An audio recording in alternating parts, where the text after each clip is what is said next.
future generations will know what whiskey tasted like. All right. Are we good? It seems like we're good. Are we on? We're on. Hey, guess what? It's still Go Whiskey Week because it seems never to end. We're not there.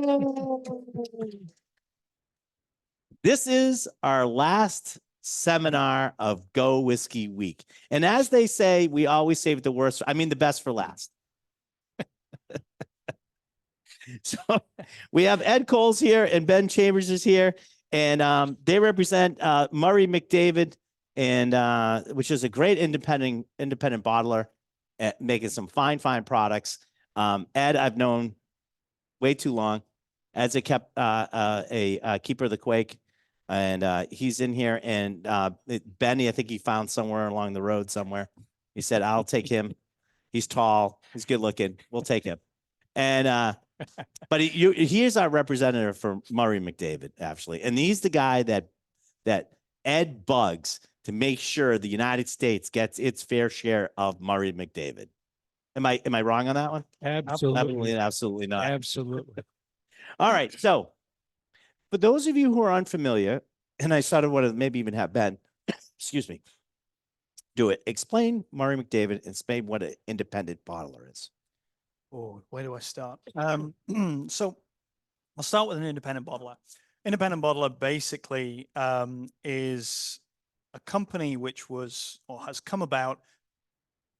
Usually, if we go back in time to the older IBs, they were blenders, they were brokers of spirit who had access to this spirit. You know, it was guys like, the two most famous and probably the two oldest surviving would be certainly Gordon MacPhail, and probably Caden Heads would be the other one.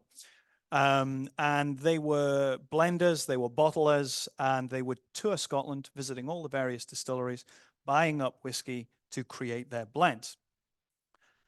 They ended up with a little bit extra of particular types, and then would quite often release them as single malt.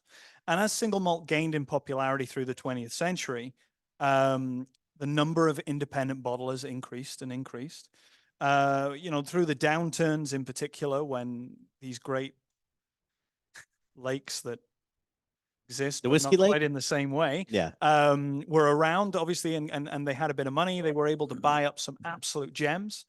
So you do get companies that release these fantastic things. And then as we've kind of gone on, IBs have become, certainly through the 70s, 80s, a lot of these independent bottling companies like Gordon and MacPhail, like Signatory, like, to an extent, Murray McDavid, are very much credited with assisting the growth of single malt, because prior to that, it was all about blends. It was about blended I don't think a lot of malts. people realize, to be honest with you, how much longer would it have taken for single malts to become a thing if it wasn't for the independent bottler? Because the distillers themselves were all into blending. No one really put anything out.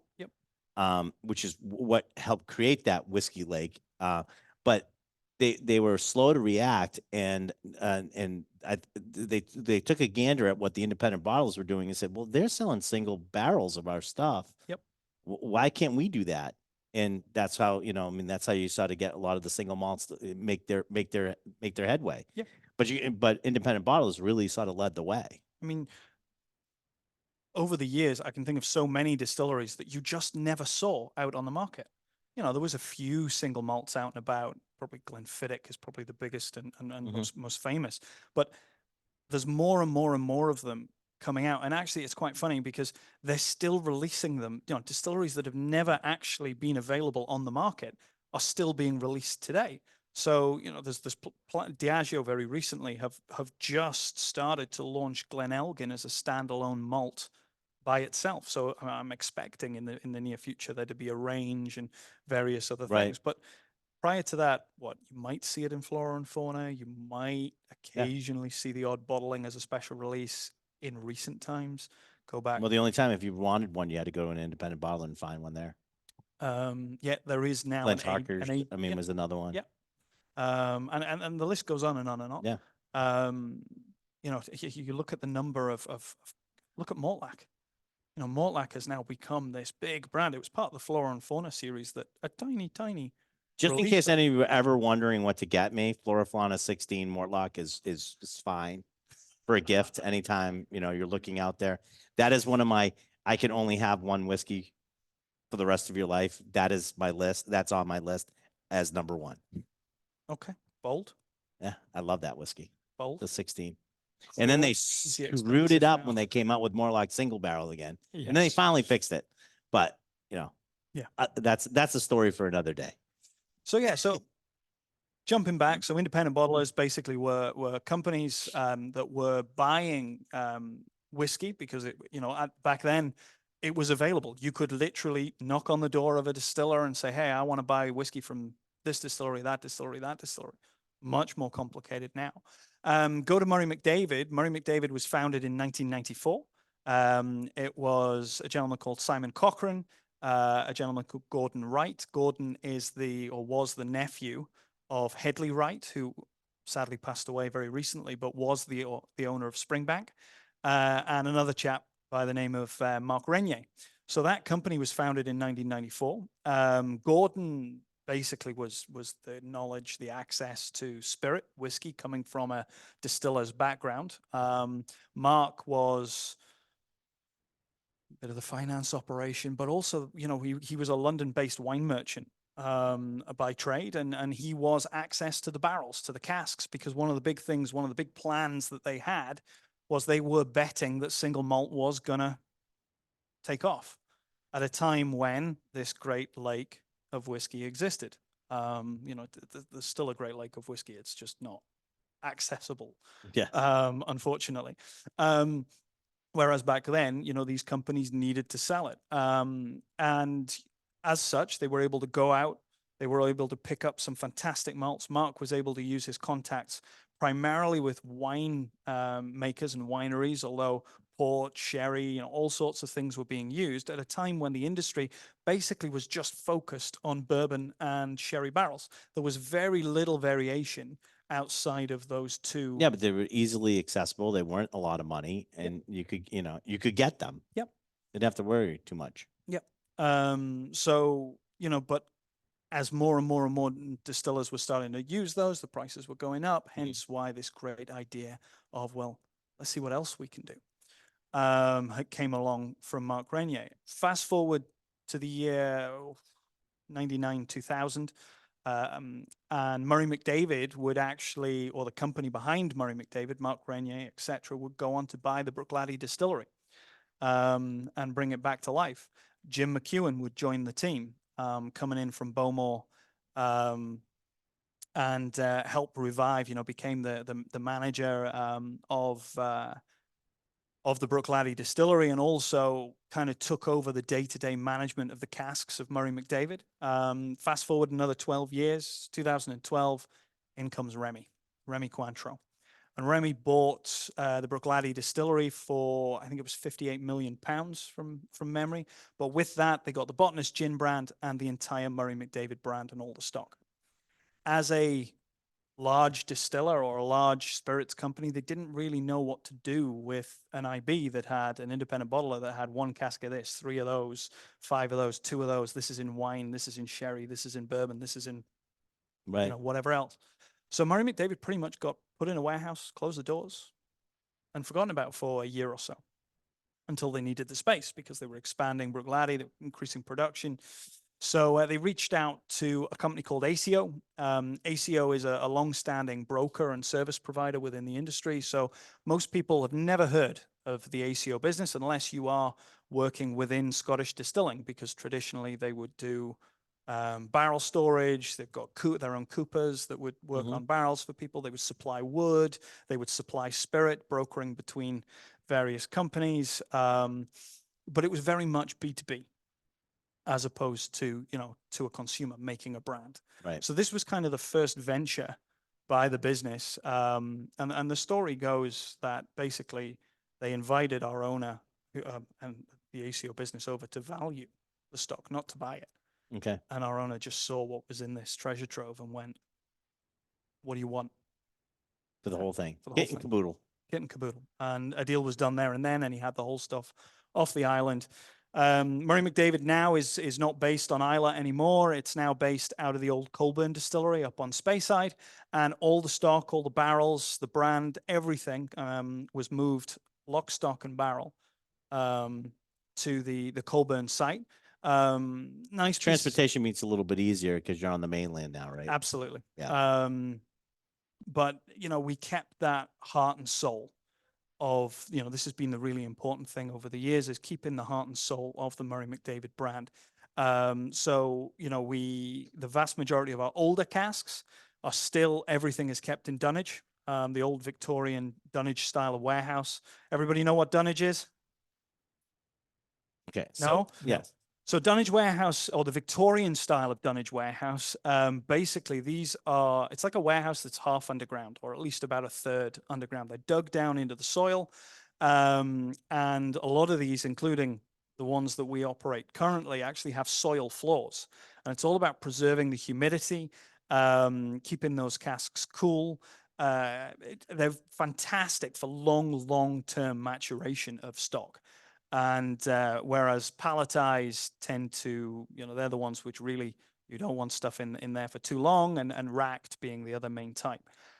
We use a combination of, just as the company has grown and grown and grown, we do have racked warehousing at our Brackla site. And so we own Warehouse 9 and Warehouse 10 at the Royal Brackla Distillery.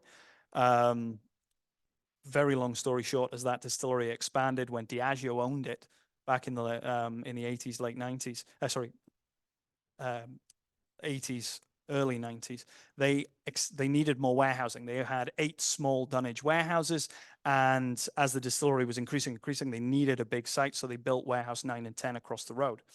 In 1993, the Competition Commission forced Diageo to sell Dewar's because you couldn't own J&B, Dewar's, and Johnnie Walker, 3 of the world's biggest blended Scotch brands. So Bacardi came in and bought Dewar's and got the Royal Brackla Distillery as part of it, but Diageo kept Warehouse 9 and 10 because technically it was across the road. Fast forward another kind of 10, 15 years, and this 55 to 60,000 cask racked warehouse, which is enormous, was too small for Diageo. They had to have a warehousing team and everything based on site, and it just wasn't for them cost effective. So ACO bought it, and it now is used for a lot of our brands, the ACO Spirit brand, so things like the Smoky Scott that we have here, and it is used for some of the Murray McDavid brands. So for the cask craft range, we do use some racked warehousing as well as the dunnage. Wow. Did that answer the question? Yeah, sort of. A roundabout way. What was the question again? All right. No, that's great. No, because I think it's sort of an important way to get a little bit of a history of where you're coming from. Now, Murray McDavid has like several different, like I don't want to say tiers, but levels of another word for tiers, by the way, levels of whiskey and price points. Yep. So as we go through these, like let's try the first one. I think that's probably where we should go. And then because the first one is going to be from the cask craft lineup. Okay. So that's in slot number 1, or your first one, going from left to right, the way you read.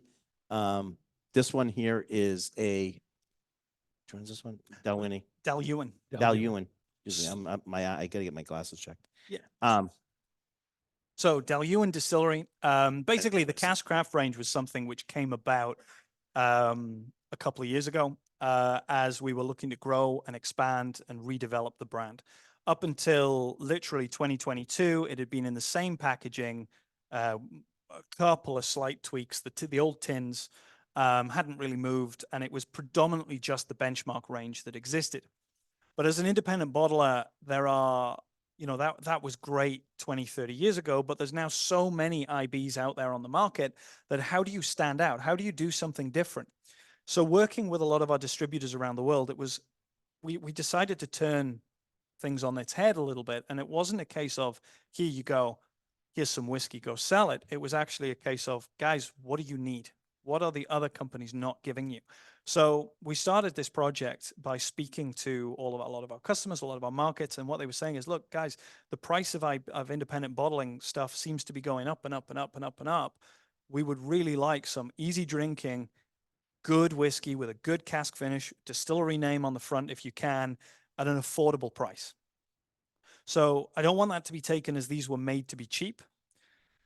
It's very much about trying Accessibility, to though. put accessibility, putting something good in a bottle. And for us, as an IB that was kind of still really relaunching, you know, ACO had never made a big thing of Murray McDavid. They tried a couple of times since they bought it from Remy. But, you know, as I said, you speak to the old distributors of Murray McDavid, and Murray McDavid more or less disappeared with it. You know, they closed the doors and it was gone. Right. So we were trying to get it back out there. And so it became a really important thing for us. We wanted to make the best quality whiskey we could at a price that everybody could afford. Pop and pour was kind of was part of the mentality, something where people could just take the bottle up, weren't afraid to take the top off, have a few drams, and if they enjoy it, go back and buy another bottle. Because these are all like in the $50 mark, under $50. Mhm. You know, so as you're trying these, like, keep that in mind, because I think the quality is definitely pretty nice. And we tried to do something, you know, different. Part of the two things when it comes to Murray McDavid, you know, you'll see on every bottle the art of maturation.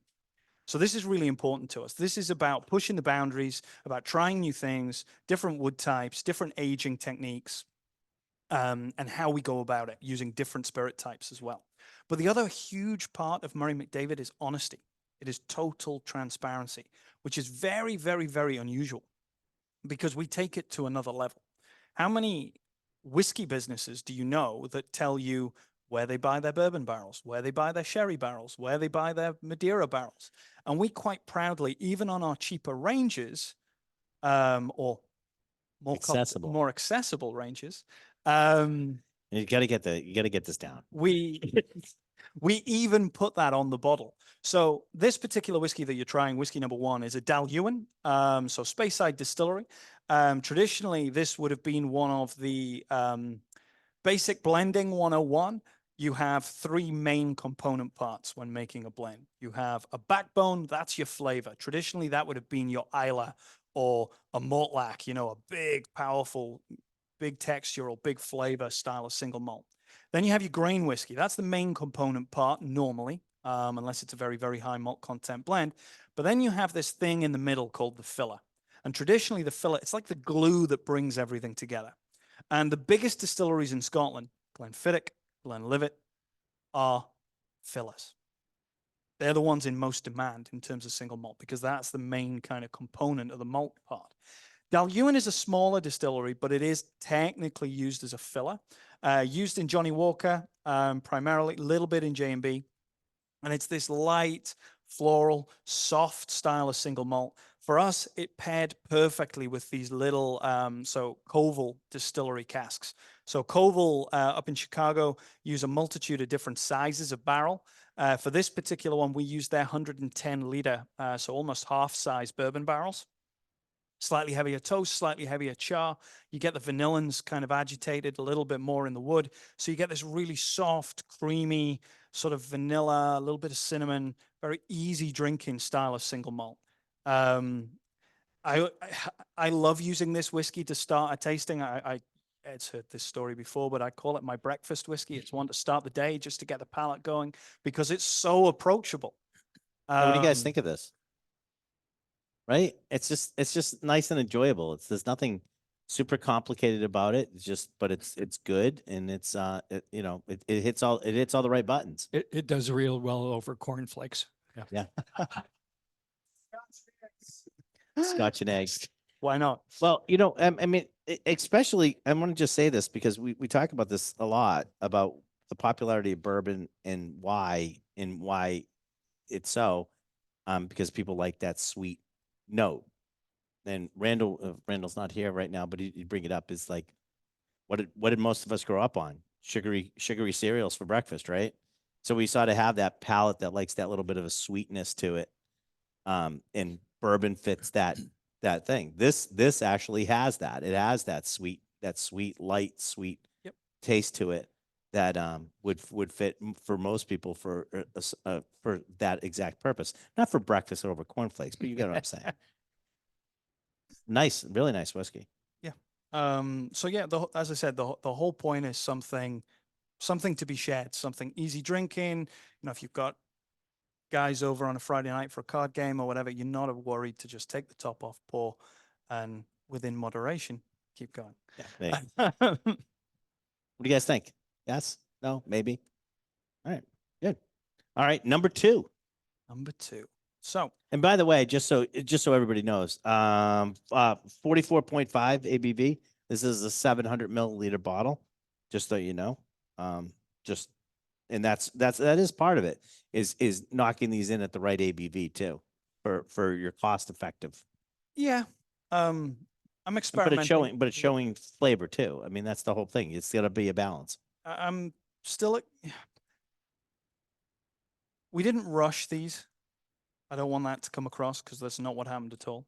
But we're still working on them, trying to make them better. Yeah. So we are currently experimenting at potentially raising them to 46.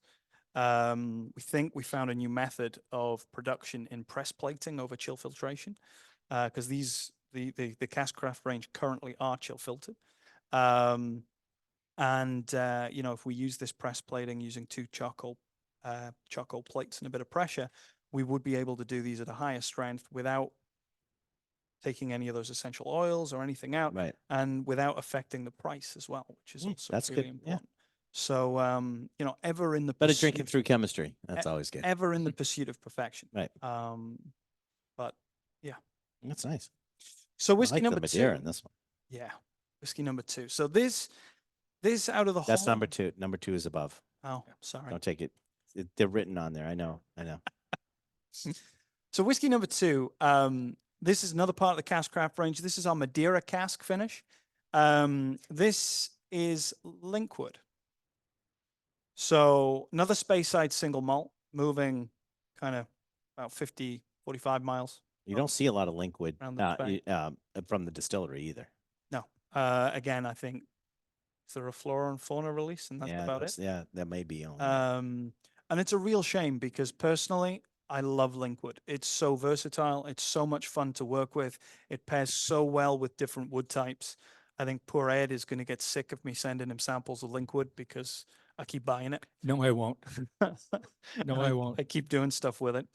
You know, it's not just me. I mean, you know, I'm part of the team that does a lot of our spirit buying, and this is a distillery which every time it gets offered to us, we buy it because it's popular. It's so versatile. Mhm. The team love working on it, and most of our customers seem to enjoy drinking it because it moves well.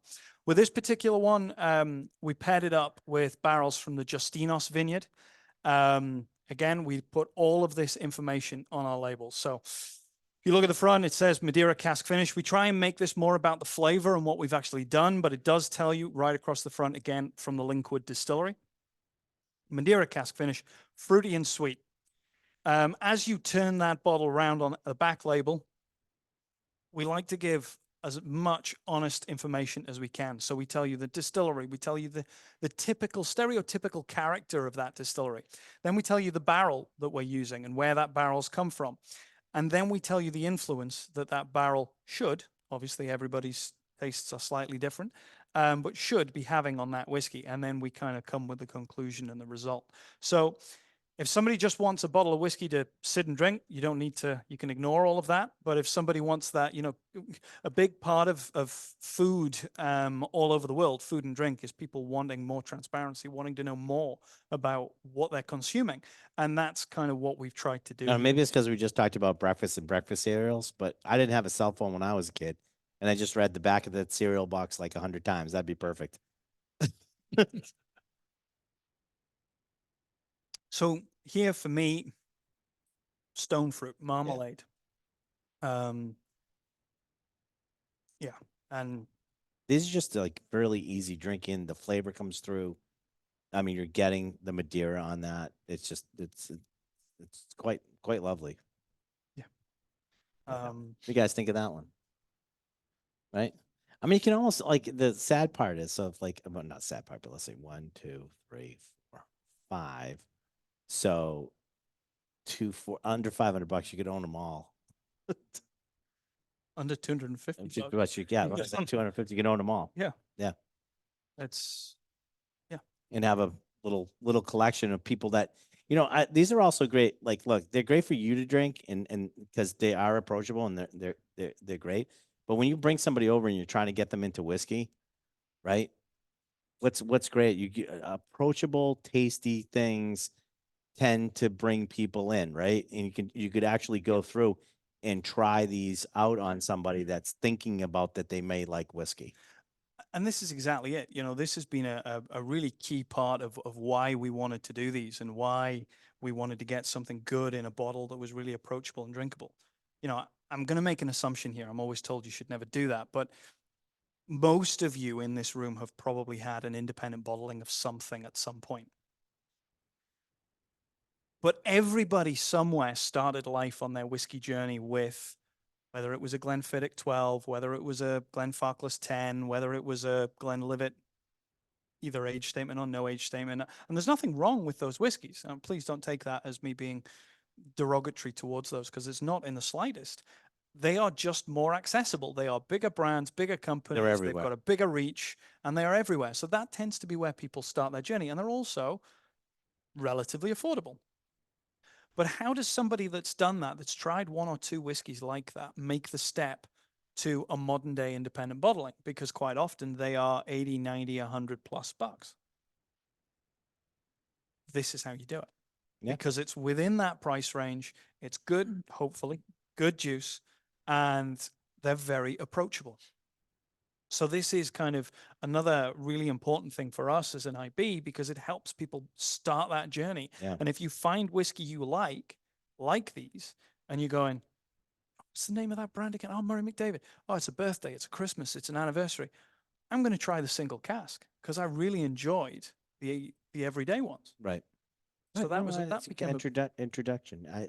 But it's even, I hate to say that because it's more than that. yeah. I mean, anybody could drink these. I mean, it is approachable and stuff like that, but Yep. it's also something that, like, even if you're a seasoned whiskey drinker, like some of you people are out there, it still represents a really great value and flavors and all of that other stuff combined. And I'm just saying, the first two, as we hit spring, it's one of those type of things that, like, I'm looking for something a little bit like, less intense, nicer to drink. Gets a little hot outside. There's plenty of flavor in there if I wanted to throw an ice cube in there or something like that. No problem. The Dutch, believe it or not, these sell best not at Christmas, not in the winter, barbecue season. I can see that. Which baffles. I mean, it's just in the UK, it's just not a thing. But these do incredibly well in Holland, in the Netherlands, and it's over the summer when people are having barbecues. They're guzzling these like crazy. They're popping off. They're like sessionable whiskey, single servings. Now they come in single servings. So no, I think it's really nice. All right, the third one. What we got? We got a port finish. We do indeed. So the third whiskey. So basically 1 to 3, technically 1 to 4. It's almost like deconstructed Johnny Walker Black, because you've got Del Ewan, component to Johnny Walker Black, Linkwood, component in Johnny Walker Black. We're now moving on to a Mannockmore, another Diageo-owned distillery, another Speyside single malt, again on that lighter side, traditionally a filler style of whiskey when it comes to blending. But this one we have taken and introduced. So it's our partners in the Douro Valley. It's a winery called Murcia. They're actually a small cooperative, a small group of independent farmers that kind of club together to produce port. Primarily, they make tawny port, and they also make some Portuguese brandies. And we are fortunate enough to get hold of as many as we can lay our hands on of their tawny port barrels every year, and we have a really good relationship with these guys. So like with Justinos, like with Koval, they allow us to use the name. So there it is on the back of every bottle. We state proudly, this is a Mannockmore, which has been finished in Murcia, Cave de Murcia tawny port barrels. Talking about that, it's important to kind of emphasize with all of these have all, I'd almost call it second maturation as opposed to finishing. A lot of people, when they hear the word finish, they assume 3 months, 6 months, 8, 9 months, a year. These are all at least 2 years. at least. The cask craft range is predominantly first fill with a few second fill casks Mhm. used as well. Okay. Whereas with the benchmarks, it's first fill. And so we, particularly with these, the age of the spirit, that's the only thing we don't do with the cask craft range, is put the age statement on the front. They're all, with the exception of this one where we use a bit of older spirit, they are all averaging about 6.5, just under the 7-year mark. So it is youthful spirit, but it's not young. And so we're using these Cave de Murcia Tawny Ports. A little bit more sort of mocha, a little bit more chocolate. A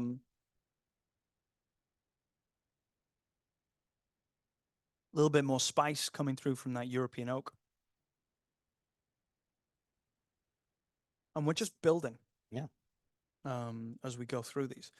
So does anybody have any questions? I realize that like Ryan and I are talking a lot, me probably more. And I like these things to be more interactive where people throw questions. Somebody have a question? What? You want more whiskey? Well, we got that. So, bear that. So, just to let you think, my role within the company. So, I'm head of sales for Murray McDavid, is my official title. So, I run our sales and marketing teams, but I also head up our operations teams, and I also do a lot of our spirit buying and barrel buying and cask buying. And I'm very heavily involved in selections, in forward planning, all this sort of stuff as well. So I do have quite an all-encompassing role. So I do like these to be an ask me anything kind of question, where or session.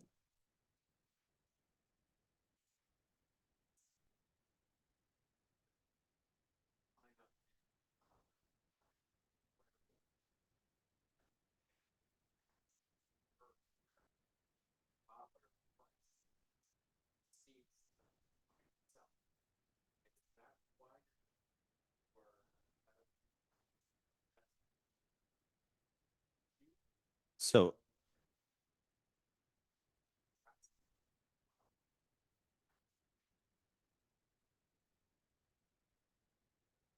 yeah. Yeah, I mean, it's just saying like, you used to be able to get an independent bottler that was like, most of the stuff would be a little bit less than even if you could find the major brand, Yep. you could find them at a better price. Now it's not so much anymore of that. This is why you came out with sort of this sort of lineup too, or Definitely part of it.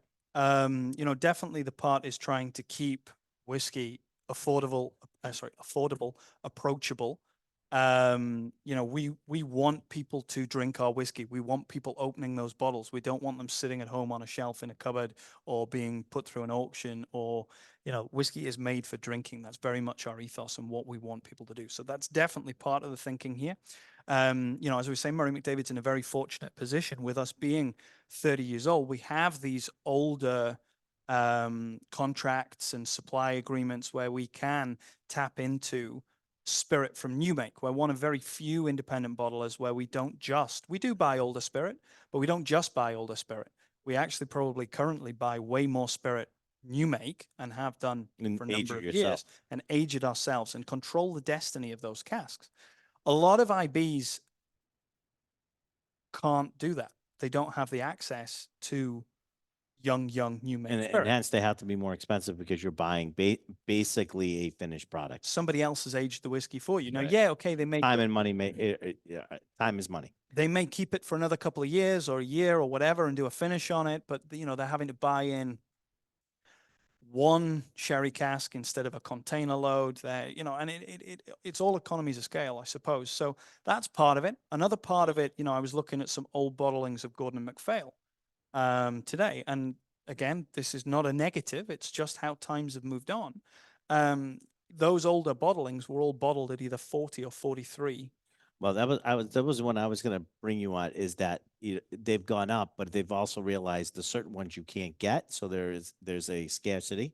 Yeah. Two is now they're bottling more at cask strength.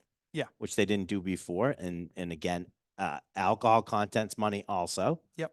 And I that's why they've crawled up a lot. I think you have another issue. It really comes down to with some of these distilleries, they're just not releasing casks at all. Right. You can't It's the get, rarity. You get into rarities. and so an independent bottler, if he's going to source a particular cask from even a broker, he's going to pay quite a bit higher price. Right. And So, there's so always that's gets going passed on. it's going to push prices up, and it has been doing that now probably for the last, what, 5, 6, 7, 8 years. At least in At least. the investment market that has Yeah. risen. So most of these Has you're really getting hurt you're as well. getting these as new make. Yeah. Yeah. All I Like mean, Cleric. pretty much all of these cask crafts will have been aged from new make. And the other part of this too is no age statement on these. We get into this whole thing. Whiskey Lake also created this whole age thing. Like it's got to be, 12 year, 15 year, 18 year. Most whiskey before that wasn't really drunk at that age. They were like 9, 8, 9, 10, 11. There were all these other single digit numbers that would go out there and no one would think twice about drinking a 5 or 6 year old But if whiskey, whatever. But now you have to have, if you don't put anything on it, it's not 10.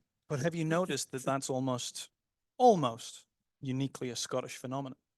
Yeah. Because how old's your bourbon? How old is Oh most? no. There's ageism in bourbon too. Don't get. Let's not let. We're that. We're actually we perpetuate. Us Americans. We perpetuate that.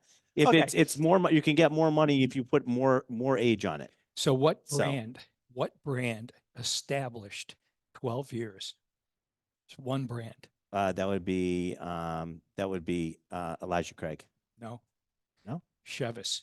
Oh, on the other side. On the Okay, other on this side. Yeah, on this side of the pond, I think it was like Okay. they were sure. doing like a lot of 12s. That Sure. thought of like that was sort of the mark. I mean, but before you could get 18-year-old Elijah Craig, you get 18-year-old Elijah Craig for like $65, and people were like freaking crazy, $65, and nuts. I mean, I was selling 15-year-old single barrel Pappy Van Winkle for $65, Mhm. single cask, single barrel, You still got and some? everybody, yeah, if I did, I wouldn't be here talking to you. I'd be in the Bahamas. But it was one of those type of things that and people were like when that was $65, they're like, are you nuts? No one's going to pay $65 for a bourbon.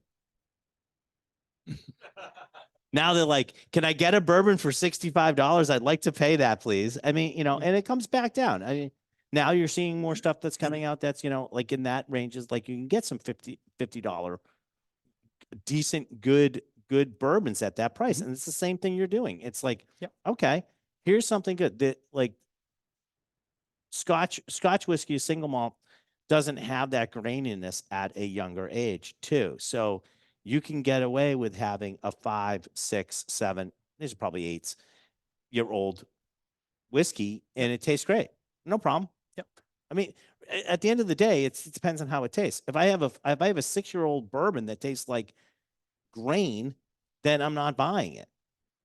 I can also have a 6-year-old bourbon that tastes awesome, and I'm buying it. It depends on where it's from and who's doing it and how it tastes.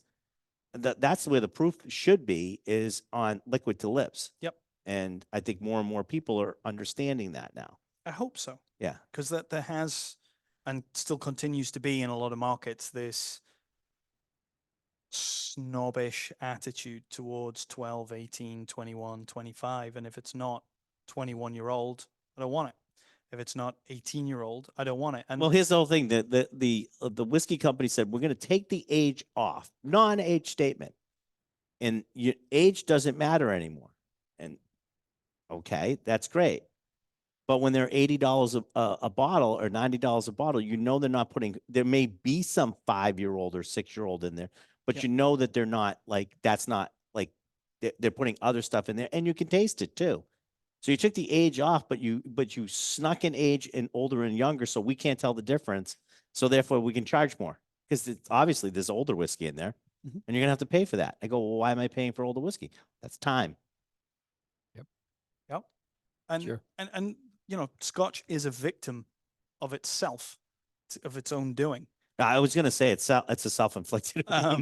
It's go move on to the next whiskey while I tell this story, because otherwise you're going to sit there for a while. So whiskey number 4, this is the next in our cask craft range. This is our Glenelgan. from the Glen Elgin distillery, another Diageo distillery in this particular instance.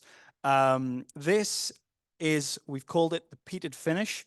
Lightly peated finish. Future renditions of this will actually say Islay cask finish, because that's what it is. So effectively, the casks which we emptied to produce our Islay single malt, we then refill with other spirits. So that's effectively third fill bourbon, because most of this is combination of first and second. So this will be a combination of second and third fill bourbon casks, but those casks have previously held Islay single malt whiskey.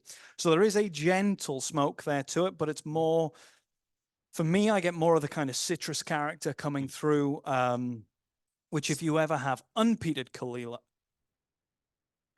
Islay single malt from this particular distillery, is very, very, very prevalent. We'll fix it in post. No, you don't need to. It's all right. By the way, the Kalila is the most biggest production distillery on Islay. Mhm. So if you can't figure out who it is, it's usually Kalila By double. by double. It is Yes. double the size of every- Bunnahabhain, which is Yeah. the next largest.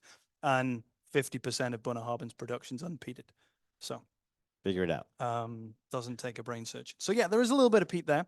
Story I was going to go on and tell you about how kind of Can I say one Scotch- thing? I like this at a younger age, even though it mimics peated younger age peated whiskey, where I call sweet peat. Mhm. It doesn't go. It's not a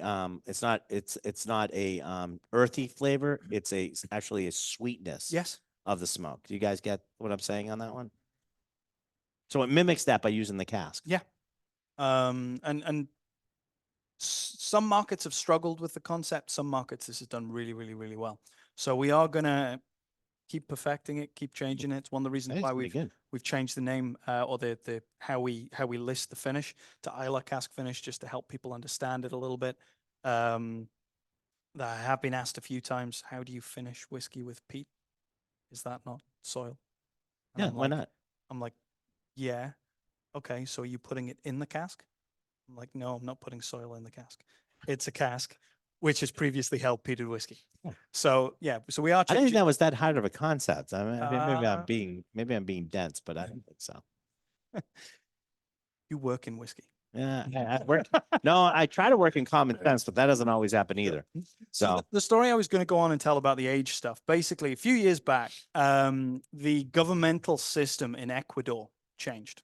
And at the time, the distillery that I was working at, I was trying to open up Central and Southern American markets.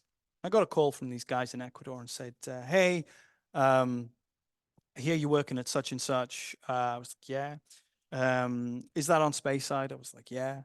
They're like, cool. Can we buy some Macallan? I was like, no. Like, why not? I was like, because this is not the Macallan distillery. Oh, okay. Well, can we just buy some Speyside single malt? I was like, yeah, no problem. So anyway, we started setting it up, and it basically what had happened was there'd been a government change in Ecuador, and it had gone from a communist regime to what they were telling me was this really right-wing, far right, crazy kind of government that was so unlike anything they'd ever been used to. But in actual fact, it was nothing like any right-wing government I've ever heard of, because they're going, they're bringing in like a public healthcare system. They're bringing in pensions. They're bringing in schooling for all. And I was like, that doesn't sound right-wing to me. But they were so used to the communist system right.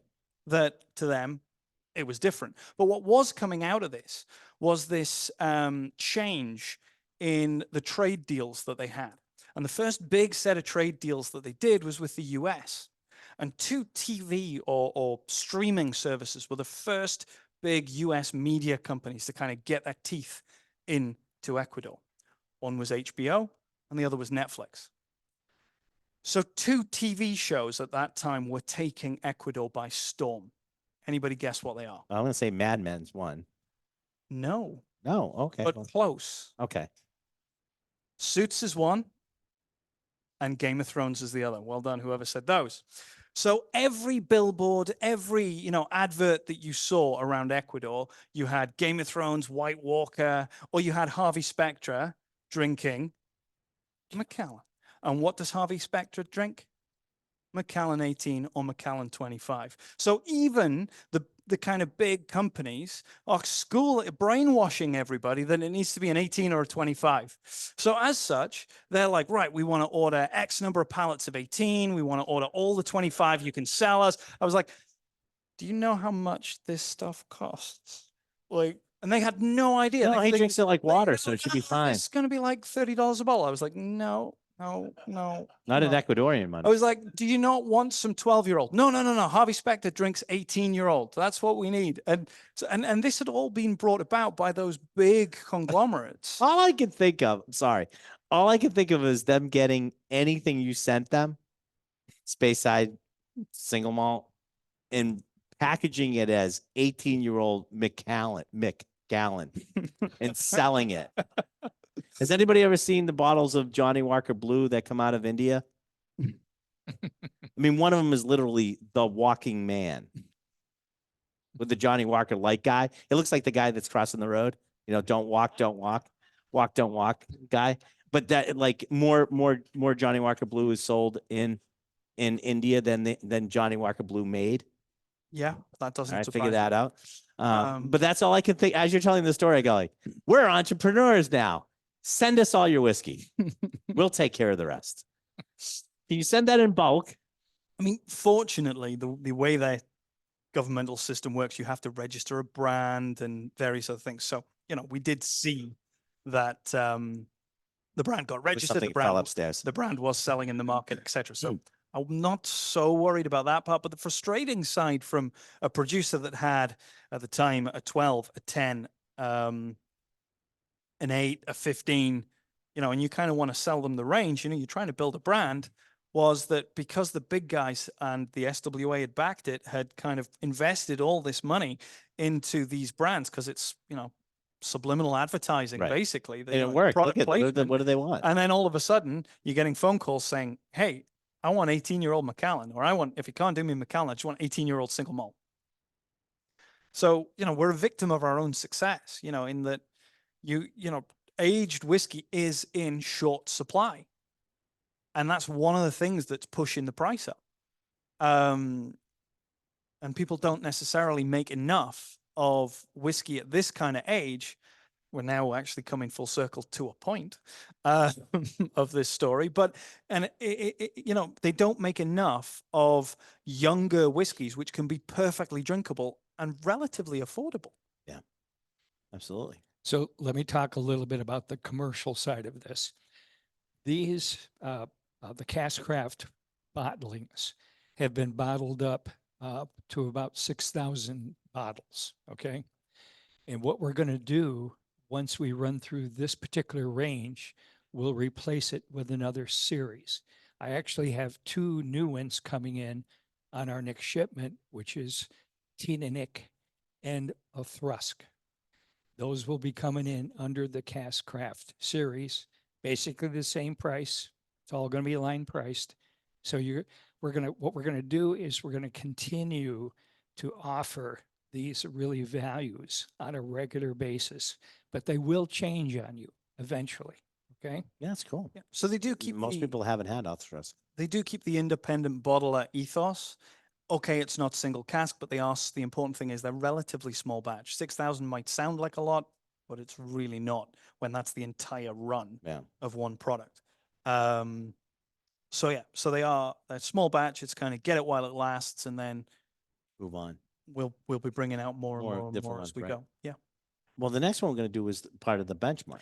It is indeed. So this is our core, back to our core range, back to our heart and soul, back to the original brands that were launched back in 94, 95. So this is single malt, single cask. This is a 13-year-old Glentockers. Again, another Speyside single malt. This cask was actually selected by Ed specifically for the US. Ed loves getting packages from me because it contains like dozens and dozens and dozens of little bottles, and I just like it's a dirty, rotten job. Just tell me what you want. You. And that's why he keeps inviting me back to the US, because I basically fill a suitcase full of cask sample. There you go. Come across. So this was selected by Ed. This is a Pedro Jimenez sherry cask. which we've used here with this Glentockers, 2009 vintage Glentockers, 13 years old. 403 bottles came out of this cask at 56.1 ABV. So this is, what's that, 112 and a little bit proof. Natural cask strength. These are all The- natural color, all that too. all natural color. Yeah, Yeah. no, all of these. Yeah. We do not add color to any of the Murray McDavid range. Really important. Nothing. It's a really important part. Again, it's that open, honest approach to You guys whiskey. think of that? The other beauty of this, we've talked about our bourbon barrels, we've talked about our Madeira barrels, we've talked about our port barrels. Let's talk about our sherry barrels. Other than paying crazy, crazy, crazy money for Dalmore Methuselah, I can't think of another whiskey brand that tells you where they buy their sherry casks. And with this, what we do is we tell you that this is not just a Pedro Jimenez sherry cask. This is a Jimenez Spinola sherry cask. Now, the one thing that if anybody does know anything about their sherries, Jimenez Spinola is widely regarded to be one of the very top, if not the top producer of Pedro Jimenez sherry. And the beauty of these particular casks is that they are not seasoned casks. These Spinola casks are all actually used for a minimum. They guarantee it for a minimum of 8, but normally it's around 15 years. They are used for the actual production of sherry. But because of the way that they produce, they like to have a regular influence and impact of new oak going into their PX sherries, that they are regularly taking out a reasonable number, not a big number, but a reasonable number of casks from their Solaras, which we take pretty much as many as we can get our hands on. Does everybody understand what a washing of a PX cask is? They basically fill up barrels with PX and then they move that PX to the next barrel. They just dump it into the next one. So now you have one sherry barrel, you have another sherry barrel, but you're basically taking the life out of the PX sherry every time. It wasn't PX sherry really designed to go out and be drunk. It was a PX sherry that was put in there just to season casks. Yeah. So we're not doing that. What we're doing is we're using the casks that were actually used to Right. make the sherry here. Which means it goes deeper into the wood. It's Yep. it's ingrained in the wood itself. Yep. So typically, so sherry barrels are a little different. You're not allowed to actually char a sherry barrel. You're only allowed to toast it. So traditionally, sherry barrels can be often given quite a heavy toast, as well as a seasoning of thick, heavy, dark sherry, because they want maximum impact of color as well as flavor for the casks.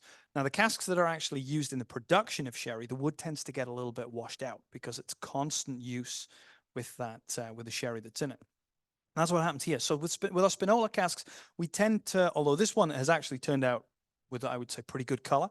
I have seen a few a little bit darker than this, but not many. So you tend to sometimes get a little bit less color with the Spinolas, but the flavor is really there. You really get that fruit, that spice, that nutty character, Definitely. the Maybe a little, raisins. like cedar on that too. Yeah. We get the little like at the end. And I love working with these casks. They're and I know the team do too, because we get some absolutely phenomenal. What's the ABV on that one? 56.1, 112. Nice. All right. Now we're gonna go back to the cask craft series. Sure. So with this one, we're moving on to it's the Masala cask craft finish. The spirit that we're using here is a spirit called Crofton Gear. Always told, don't ask a question if you don't know the answer to it, but I'm going to do it anyway. Does anybody know which distillery Crofton Gear comes from? No, It's not a distillery. it's not the name of the distillery, but it's this a fake name. This particular distillery produces lots of different types of spirit. Loch Lomond. It is indeed. I was about to give you a clue and say it also produces Inchmurren, is another one of the spirit types that comes from there, which does occasionally appear as a brand in itself from that distillery. And Loch Lomond is the main brand which comes from there. They make, I think it's 6, it might be 7 different spirit types, different levels of peat, as well as grain. In addition to that, it's one of the only distilleries that makes both malt and grain in one site. Nice. This is single malt. This is Crofton Gear. Crofton Gear is their heavily peated style of single malt. And here we've used Sicilian Marsala casks. So Marsala being another fortified wine, a little bit drier than a Madeira and a port, but from down on the island of Sicily. And it really gives a little bit of fruit, but for me, I get a little bit more kind of nutty character, a bit more savory, and then you get the smokiness coming through of the Croft and Gear spirit. Nice. That's really nice. Again, all natural color. Anybody here not a peat? Don't really like peat. Did you like this one? No, I didn't think so. Anybody else? No? Okay, just checking. Because it is a little different. I like the flavor profile. It's really it makes it it's not a straight up like peated whiskey as we're used to. I think it's got a really nice flavor to it. Yeah. Also, in addition, I like peated whiskey, so it's fine with me. But it's even that it's got a little bit more depth and it's got a little bit more flavor components than a normal peated whiskey would have.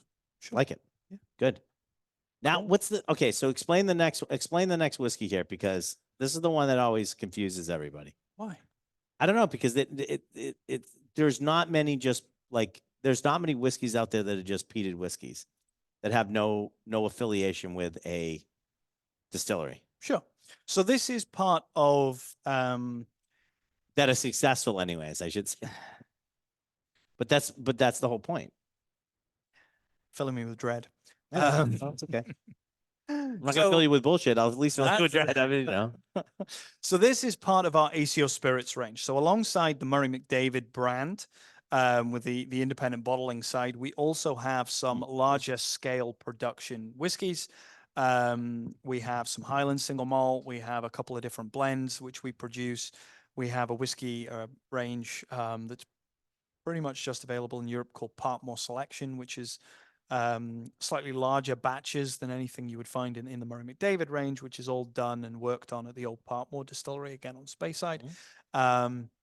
But as part of that little portfolio of products and brands, we also have Smoky Scott. Smoky Scott is a single malt. It's from Islay. We've already mentioned the particular distillery where that spirit comes from. And it is basically, in a nutshell, it is no nonsense, easy drinking Islay single malt. And that's exactly what it's meant to be. Again, at an affordable price. Islay in particular, you talked about prices of bottles going through the roof. Islay, every time I look up, I feel it's gone up by 10%. So again, one of the ideas here was making something good, making something, affordable, Right. and making something drinkable. It's it is one of those whiskeys we always talk about. Just don't drink with your eyes, right? And you're not expecting something. I mean, it's this side of the color of water. It's just got a slight tint to it. Yep. But But when you taste it, you don't, like if somebody put it on a table and you went and grabbed it and drank it, I don't think you'd be going like, oh, it's gonna what? Because it's packed of flavor. yeah, the operations team hate working on this stuff, because every time we buy it and it arrives, it turns up in new make in tankers, and we fill into all of our own wood. So literally, it's distilled, it's put into a tanker, and it's driven up to Speyside to our operations. And the warehouse team, almost every single time, I'll get a text, I'll get a phone call, I'll get an email, because I won't have told them it's coming. This But just for that reason. I've told them there's a tanker coming. I haven't told them which distillery spirit, because Islay, heavily peated Islay new make is one of the most horrible things to have to get your hands on, because trying to get the smell of that stuff out of your clothes, off your skin, is an absolute nightmare. But give it a few years and it produces something great. If you like peated whiskey. And for me, I find this a real... I'm very eclectic with what I drink at home. Yeah. I will literally go from that Dalyuan that we've tried all the way at the start, which is very light, very soft, very sweet, very creamy, right the way through to this, which is like, bang, there's a punch of peat. There's something really big in the mouth. And tends to kind of vary with the seasons and temperature and stuff. But as a great winter warmer, I always have this open at home. And it's also so versatile. Can't believe I'm going to say this, but I even crack it out for cocktails. How about a Bloody Mary? Oh, Bloody Mary, Queen of Scots. Yeah. Maybe you've also. had one. Um, Substitute vodka with a smoky Scotch. Delicious. do you know what it is? I haven't actually tried that, but I'm going to. Because me on that one. I love ideas of this sort of thing. But again, this comes in at that pop and pour kind of price tag. I don't know what it is. You don't know what offhand. it is upstairs? I Okay. can probably check it. I can wait a minute. Yeah. Well, let's check our handy dandy Grand Dram. That would be table number. Gio should know this by heart. He's sitting over there. He's probably gone through these tables 100 times now. Let's see if Smokey is on there. I know. Where is it? I don't see it on here, Gio. It's on the shelf. No. I was seeing if it was on the table tonight. Okay.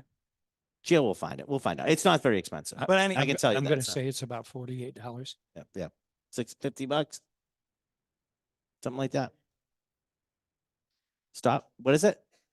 49. 50 There we go. bucks, 50 bucks. Yeah. 49. so, and It's $49.99, sir. There's no $49. but again, going back That's almost to 50. going back to what we were saying about the cost of Isla whiskey, you know, Yeah. if you think about how much I'm going to pick on poor Lafroig Select is now, I think it's up to about 64, 65 bucks. You know, I'd rather have a bottle of that, you know, 46%, no chill filter, no addition of any color. It's got all the peat, all the character, all that Islay sort of oomph coming through. Well, you know, I'll have two, please. Yeah, they get no problem. I think it's great. I like it. I like it. Thank you very much. Hey, gentlemen, I want to thank you for coming today and going through some of this Murray McDavid. I don't think you know, it's all about trying to get people liquid on lips and have them understand what you guys are trying to do. They did a great job presenting that, and thank you so much. Problem. Thank you for having me.